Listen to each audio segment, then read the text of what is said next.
जय हिंद बच्चों, मैं राम चौधरी स्वागत करता हूँ आप सभी का हमारे चैनल रुद्रा फिजिक्स क्लासेस में। आज के इस वीडियो में हम बात करने वाले हैं पैरामैग्नेटिक और डायामैग्नेटिक मटेरियल्स के बारे में। देखिए, पैरामैग्नेटिक मटेरियल्स बेसिकली होते क्या है, ये हम ऑलरेडी डिस्कस कर चुके हैं। एक बेसिक डिस्कशन हमने किया था जब हम मटेरियल्स को क्लासीफाई कर रहे थे, बट फिर भी हम एक बार फिर से समझ लेते हैं कि अगर आपके पास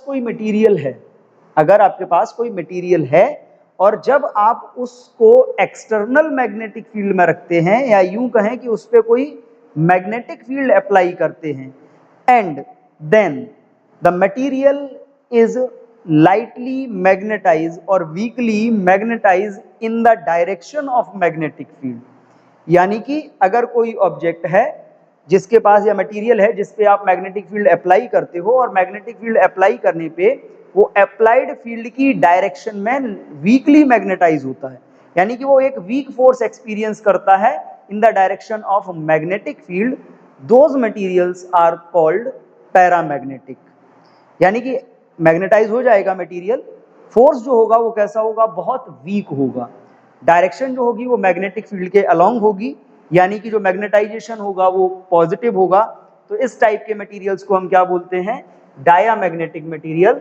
simply those substances which when placed in an external magnetic field are weakly magnetized in the direction of applied external field are called paramagnetic substances.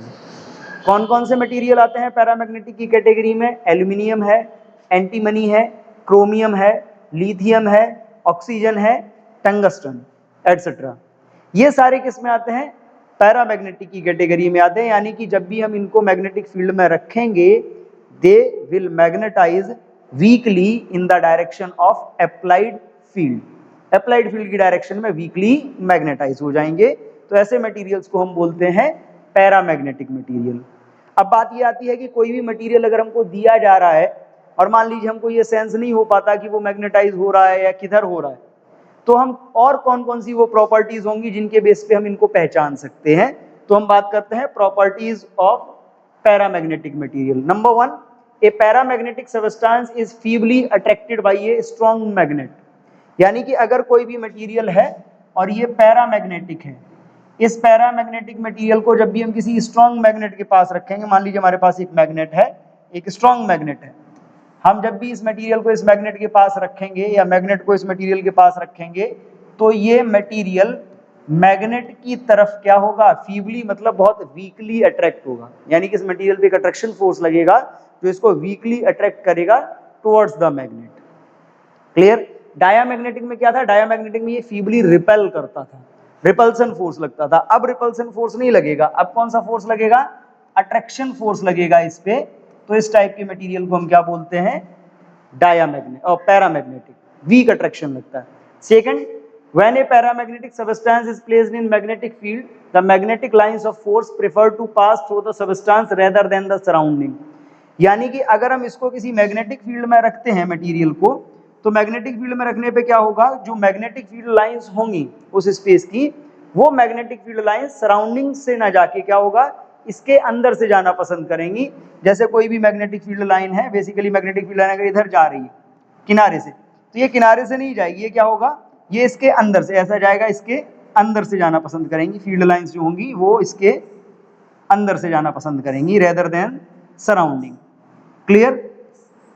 ठीक है, कुछ तो सराउंडिंग से जाएंगी क्योंकि ये अट्रैक्ट करता है मैग्नेटिक फील्ड की तरफ, इसलिए लाइंस जो होंगी सराउंडिंग से न जाके इसके अंदर से जाना पसंद करेंगी। तो this type of material is called paramagnetic material.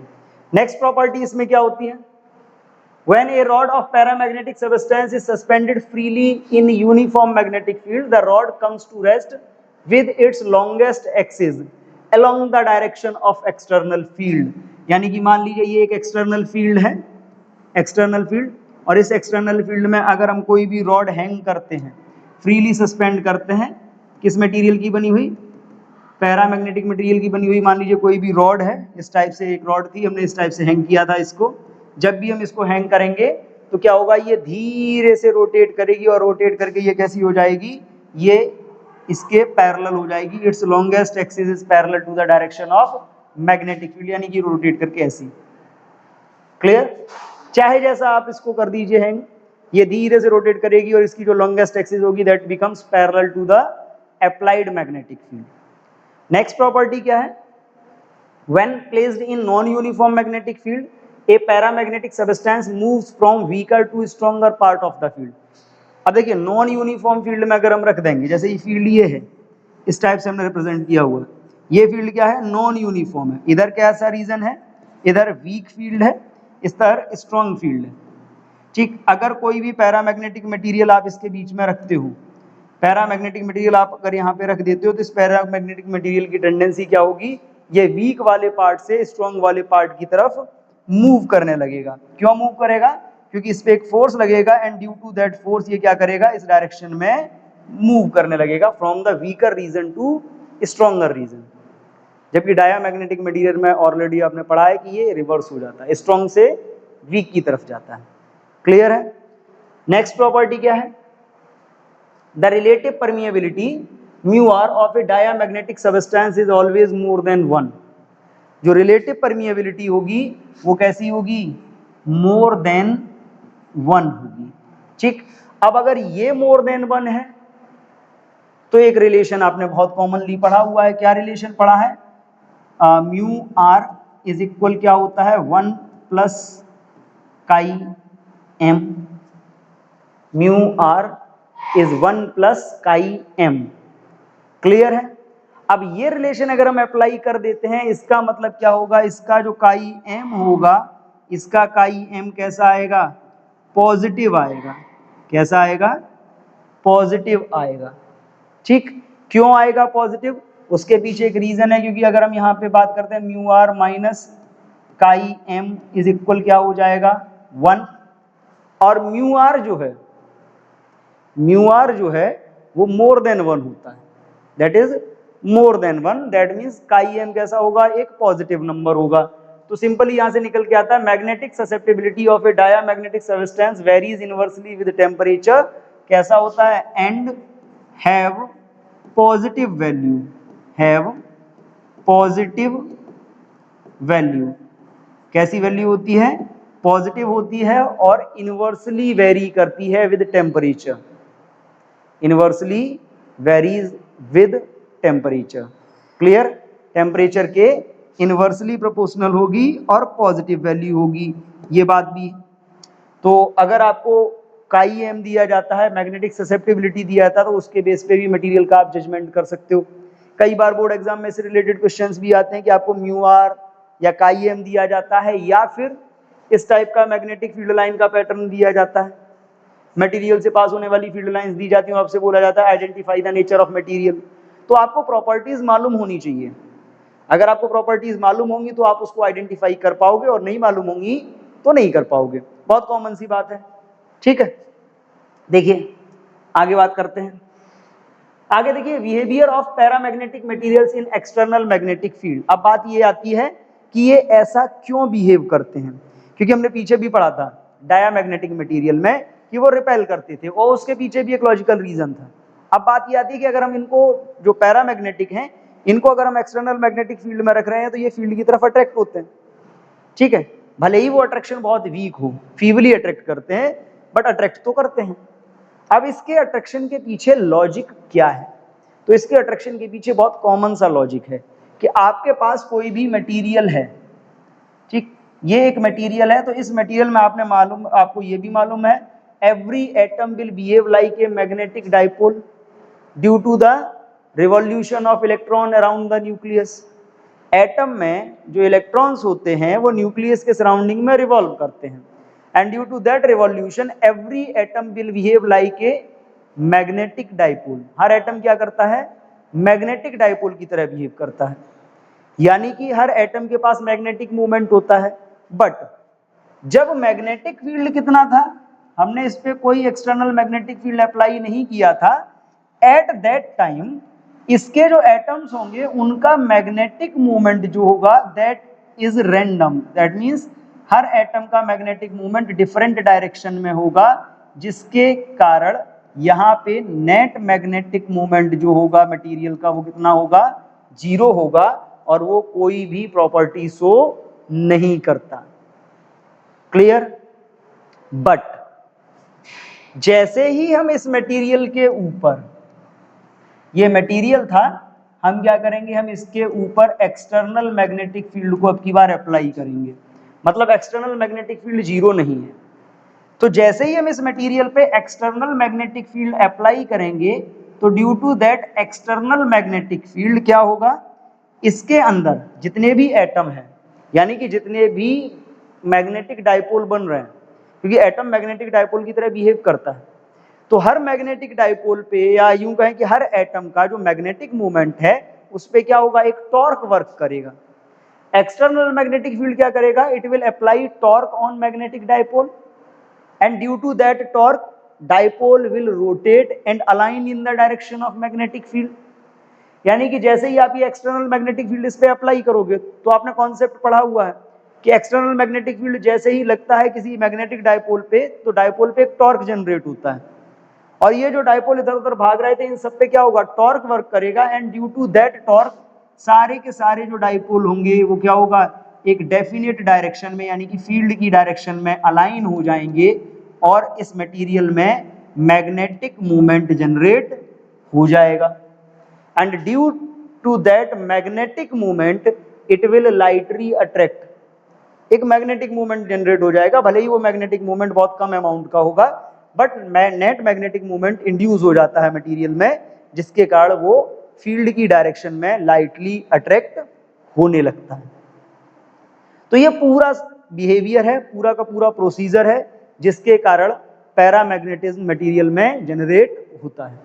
Clear है? तो ये तो था पैरामैग्नेटिक मटेरियल का कॉन्सेप्ट। नेक्स्ट टाइप होता है मटेरियल का फेरोमैग्नेटिक मटेरियल।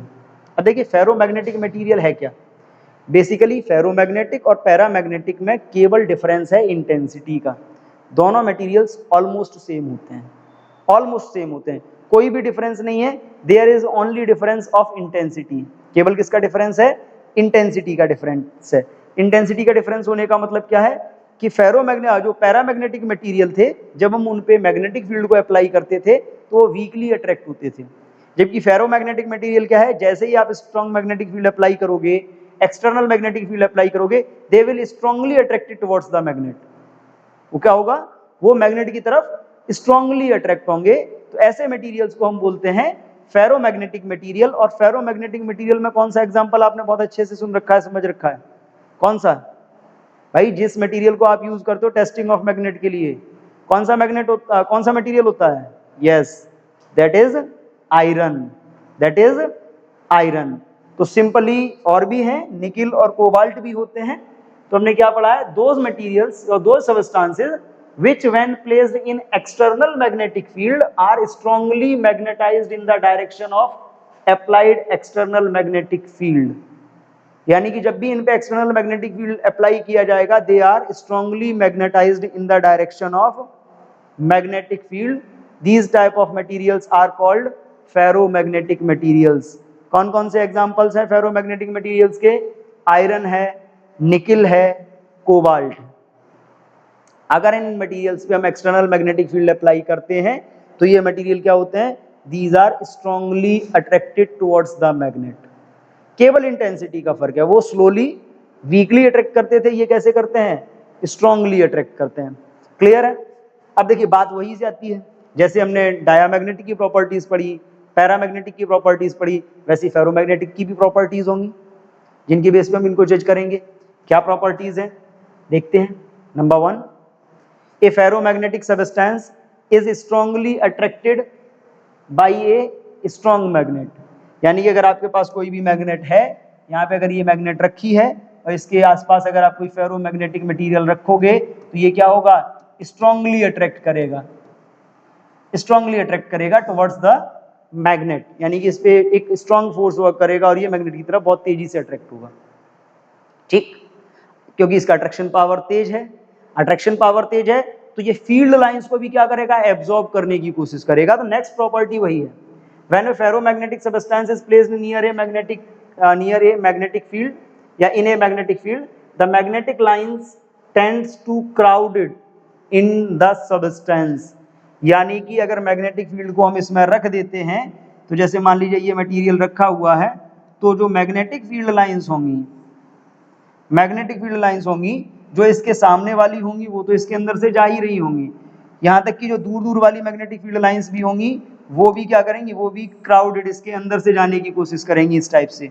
ठीक, जो दूर वाली होंगी वो भी इसके अंदर से जाने की कोशिश करेंगी ऐसा। ठीक है, दूर वाली फील्ड लाइंस भी। तो इसमें जो मैग्नेटिक फील्ड लाइंस की का जो स्ट्रक्चर होता है वो काफी डेंस हो जाता है इसके अंदर से। क्लियर? आसपास की फील्ड लाइंस को भी ये क्या करता है, अट्रैक्ट करता है, क्योंकि इसका अट्रैक्शन पावर बहुत तेज होता है, इसलिए फील्ड लाइंस को अट्रैक्ट कर लेता है। तो जो फील्ड लाइंस हैं आसपास की सारी इसके अंदर से जाने की कोशिश करती है, मोस्टली मैक्सिमम जितनी ज्यादा से ज्यादा फील्ड लाइंस जा सकती हैं इसके अंदर से जाने की कोशिश करती हैं। यानी कि इसके अंदर फील्ड लाइंस का जो स्ट्रक्चर होता है वो बहुत क्राउडेड होता है। क्लियर है? It is the second property, और कई बार इस टाइप के स्ट्रक्चर से रिलेटेड क्वेश्चंस भी पूछे जाते हैं।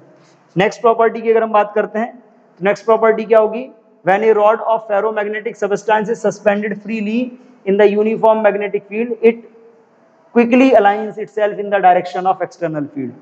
क्विकली अलाइन कर जाती है। क्विकली अलाइन करने का मतलब क्या है, बहुत सिंपल सी बात समझ लीजिए, इट क्विकली अलाइंस, यानी कि अगर ये मैग्नेटिक फील्ड आपको दे रखा है और इस मैग्नेटिक फील्ड में हमने इस टाइप से एक रॉड किस मटेरियल की बनी हुई, फेरोमैग्नेटिक मटेरियल की बनी हुई रॉड को हमने इस टाइप से हैंग किया, तो जैसे ही हम इसको छोड़ेंगे ये क्या होगा, ये बहुत तेजी से घूमेगी and it aligns parallel to the direction of magnetic field. बहुत तेजी से घूमेगी, जैसे ही आप इसको ऐसा छोड़ोगे ऐसा ऐसा एकदम से घूम जाएगी, ऐसा छोड़ा तुरंत घूमेगी, टाइम नहीं लगेगा। पैरामैग्नेटिक में क्या था, बहुत स्लोली सॉफ्टली मूव करती थी और धीरे धीरे अलाइन होती थी, इसमें धीरे का कोई कॉन्सेप्ट ही नहीं है, जैसे ही छोड़ोगे ये तुरंत अलाइन करेगी। क्लियर है? ओके, नेक्स्ट प्रॉपर्टी क्या है, when placed in non-uniform magnetic field ferromagnetic substance moves from weaker to stronger part of the field quickly। ठीक है, ये भी बात वही है कि जैसे ही आप नॉन यूनिफॉर्म फील्ड में रखोगे तो ये वीक से स्ट्रॉन्ग वाले पार्ट की तरफ मूव करेगी और बहुत तेजी से मूव करेगी, बहुत तेजी से मूव करेगी। क्लियर है? प्रॉपर्टी हो गई। ठीक, नेक्स्ट बात करते हैं। नेक्स्ट क्या है, the relative permeability mu r of a ferromagnetic substance is very large. यानी कि इसकी जो रिलेटिव परमिएबिलिटी है इसकी वैल्यू बहुत ज्यादा होती है, एक से बहुत ज्यादा होती है। क्लियर? Very large. अगर इसकी वैल्यू वेरी लार्ज है तो फिर से वही बात आती है कि इसकी ससेप्टिबिलिटी कैसी होगी, ससेप्टिबिलिटी पॉजिटिव होगी and have very high value and varies inversely with temperature. यानी कि इसकी भी जो ससेप्टिबिलिटी है, ससेप्टिबिलिटी कैसी होगी, पॉजिटिव होगी, और पॉजिटिव होने के साथ साथ क्या होगी, it varies inversely with temperature, ये टेम्परेचर के साथ इनवर्सली वेरी करेगी। थोड़ा सा ही डिफरेंस है पैरामैग्नेटिक और फेरोमैग्नेटिक में। भाई पैरामैग्नेटिक में ये सब कुछ कैसा होता था, स्लोली, स्ट्रेंथ कैसी होती थी, कम, इसमें सब कुछ फास्टली होता है, स्ट्रेंथ बहुत ज्यादा होती है। क्लियर है? ठीक, तो ये तो थी प्रॉपर्टीज। अब प्रॉपर्टीज के बाद बात फिर से वही आती है कि ऐसा क्यों होता है फेरोमैग्नेटिक मटेरियल्स में कि वो क्विकली अलाइन हो जाते हैं या उन पे लगने वाला अट्रैक्शन बहुत ज्यादा होता है। तो हम उसके लिए पढ़ेंगे behaviour of ferromagnetic materials in external magnetic field. अब देखो बिहेवियर बहुत आसान है। क्या होता है, फेरोमैग्नेटिक मटेरियल की अगर बात की जाए तो बेसिकली माना यह जाता है कि फेरोमैग्नेटिक मटेरियल के अंदर इसके जो मॉलिक्यूल्स होते हैं, और आपने पढ़ा है कि मॉलिक्यूल से जो एटम्स होते हैं मटेरियल के, they will behave like magnetic dipole and they will have magnetic movement. But ferromagnetic material में जो मॉलिक्यूल्स होते हैं या जो एटम्स होते हैं वो क्या होते हैं, वो छोटे छोटे रीजन्स में डिस्ट्रीब्यूट होते हैं, छोटे छोटे रीजन्स में डिस्ट्रीब्यूट होते हैं। ठीक है, डोमेन्स में। इसमें क्या होता है कि इसमें कई डोमेन बने होंगे और हर डोमेन के जो एटम होंगे या हर डोमेन में जो आपके मॉलिक्यूल्स होंगे उन सब का मैग्नेटिक मूवमेंट सेम डायरेक्शन में होगा।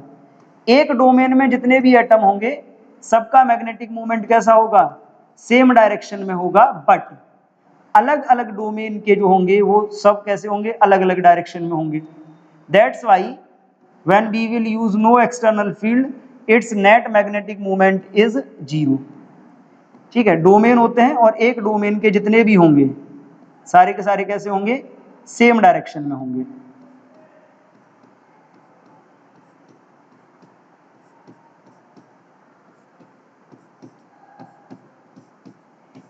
ठीक है, अब देखिए इस टाइप से अगर अब इसमें बात करी जाए तो अभी हमने कोई मैग्नेटिक फील्ड अप्लाई नहीं किया है, एक्सटर्नल मैग्नेटिक फील्ड अभी कितना है, 0।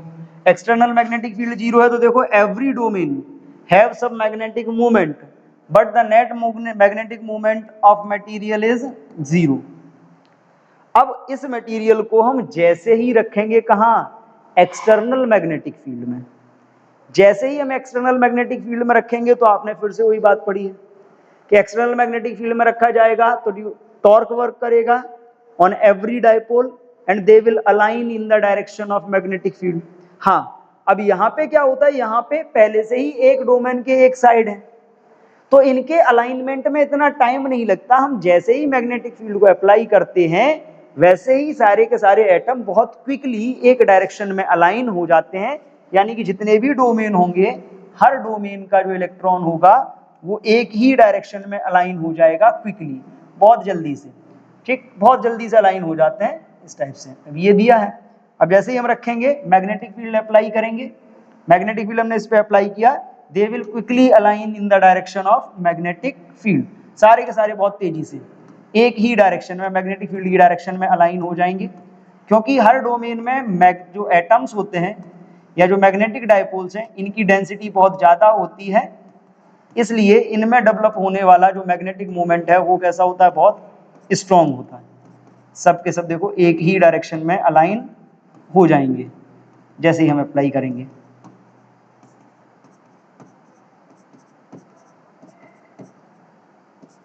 ठीक, जैसे ही हमने अप्लाई किया तो देखो जितने भी डोमेन जो अलग अलग साइड जा रहे थे हर डोमेन के इलेक्ट्रॉन क्या हो गए, हर डोमेन के एटम, हर डोमेन के जो मैग्नेटिक डायपोल है वो एक ही डायरेक्शन में अलाइन हो गए बहुत तेजी के साथ। और जब ये बहुत तेजी के साथ एक ही डायरेक्शन में अलाइन हो जाते हैं तो इनमें डेवलप होने वाला जो मैग्नेटिक मूवमेंट है वो काफी स्ट्रॉन्ग होता है। That's why they are strongly magnetized towards the magnet. Clear? तो फर्क केवल डोमेन स्ट्रक्चर का था पैरामैग्नेटिक और डायामैग्नेटिक में। ठीक, तो हमने आज समझा पैरामैग्नेटिक मटेरियल के बारे में और डायामैग्नेटिक उनकी प्रॉपर्टीज के बारे में। और कभी कभी बोर्ड एग्जाम में इनकी प्रॉपर्टीज से रिलेटेड क्वेश्चंस पूछ लिए जाते हैं, शॉर्ट क्वेश्चंस में मोस्टली आते हैं इससे रिलेटेड क्वेश्चन। ठीक है, लॉन्ग तो नहीं बनता इस टॉपिक से। ठीक, आज हम इतना ही रखेंगे। हाँ, इतना एक बात और, एप्लीकेशंस ऑफ फेरोमैग्नेटिक मटेरियल्स हम एक बार फिर से समझ लेते हैं इसको क्या है। देखो मोस्टली अगर हम बात करें तो जो फेरोमैग्नेटिक मटेरियल्स होते हैं उनको हम यूज करते हैं परमानेंट मैग्नेट के बारे में को बनाने में। ठीक है, परमानेंट मैग्नेट क्या होती है ये ऑलरेडी आपको मालूम है। तो परमानेंट मैग्नेट बनती है हार्ड मटेरियल से, और हार्ड मटेरियल में हम कौन कौन से मटेरियल यूज करते हैं, स्टील, कोबाल्ट स्टील यूज करते हैं, कोबाल्ट स्टील यूज करते हैं या कार्बन स्टील यूज करते हैं। तो ये सारे क्या है, ये फेरोमैग्नेटिक मटेरियल्स हैं जिनको हम यूज करते हैं परमानेंट मैग्नेट बनाने के लिए। सेकंड, इलेक्ट्रोमैग्नेट्स और temporary magnets are made from the soft ferromagnetic materials. ठीक है, तो अगर हमें टेम्परेरी मैग्नेट बनानी है तो उसके लिए भी हम फेरोमैग्नेटिक मटेरियल यूज करते हैं। तो देखो मैग्नेट चाहे टेम्परेरी हो चाहे परमानेंट हो, दोनों को बनाने में हम फेरोमैग्नेटिक मटेरियल यूज कर रहे हैं। क्यों यूज कर रहे हैं? क्योंकि फेरोमैग्नेटिक मटेरियल मैग्नेटाइज बहुत जल्दी होता है और डीमैग्नेटाइज भी बहुत जल्दी होता है। ठीक है, इनकी जो मैग्नेटाइजेशन इंटेंसिटी है वो बहुत ज़्यादा होती है, मैग्नेटिक ससेप्टिबिलिटी बहुत ज़्यादा होती है, रिलेटिव परमिएबिलिटी बहुत ज़्यादा होती है, इसीलिए हम इसको मैग्नेट के पर्पज से यूज करते हैं। नेक्स्ट इसका यूज किया है soft iron is also use, यानी कि जो आपका सॉफ्ट आयरन फेरोमैग्नेटिक मटेरियल है that is also used as a core material of transformer. The transformer cores are made from soft iron, soft ferromagnetic materials because these materials have smaller hysteresis loop area। ये बात भी सही है कि जो आपके ferromagnetic material होते हैं, जो सॉफ्ट फेरोमैग्नेटिक मटेरियल होते हैं, उनका हिस्टेरेसिस लूप एरिया कम होता है। Due to that hysteresis loss जो ट्रांसफार्मर का होगा वो मिनिमाइज हो जाता है और हमको मैक्सिमम पावर आउटपुट मिलता है। तो ये दो बहुत कॉमन से यूज हैं। एक यूज होता है कि मैग्नेट के पर्पज से, उसमें टेम्परेरी मैग्नेट में भी यूज होता है और परमानेंट में भी यूज होता है, और दूसरा ट्रांसफॉर्मर के कोर मटेरियल में। क्लियर है? आज हम इतना ही रखते हैं, मिलते हैं नेक्स्ट वीडियो में नेक्स्ट टॉपिक के साथ। तब तक के लिए थैंक यू एंड जय हिंद।